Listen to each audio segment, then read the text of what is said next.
Ko'pchilik Yura Shatunovni o'z o'limi bilan o'lgani yo'q, uni zaharlashgan deb o'ylashmoqda.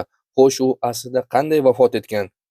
Yura Shatunovni dunyo bo'ylab millionlab odamlar yaxshi ko'rishadi va uning qo'shiqlarini sevib eshitishadi. Ayniqsa uning "Седая ночь", "Белые розы", "Детство" kabi qo'shiqlari millionlab odamlarning qalbini zabt etgan.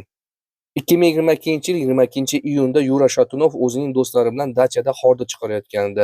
Hammasi odatdagidek jimgina ketayotgandi. Hech qanday muammo yo'q edi. Bir payt Yura Shatunov o'zini yomon his qila boshlaydi. Unda ko'krak sohasida kuchli og'riq paydo bo'ladi. Do'stlari uni shifoxonaga olib borishadi.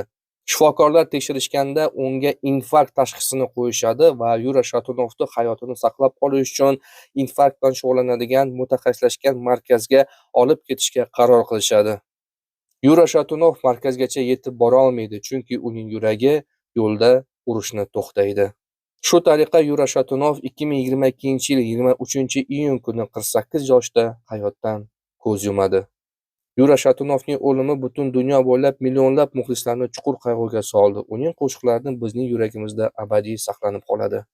Yura Shatunov Moskva shahridagi Troyekurovskiy qabristonida 24A uchastkasida dafn etilgan. Yura Shatunovni zaharlashgan degan ma'lumot esa hech qanday o'zining tasdig'ini topmagan.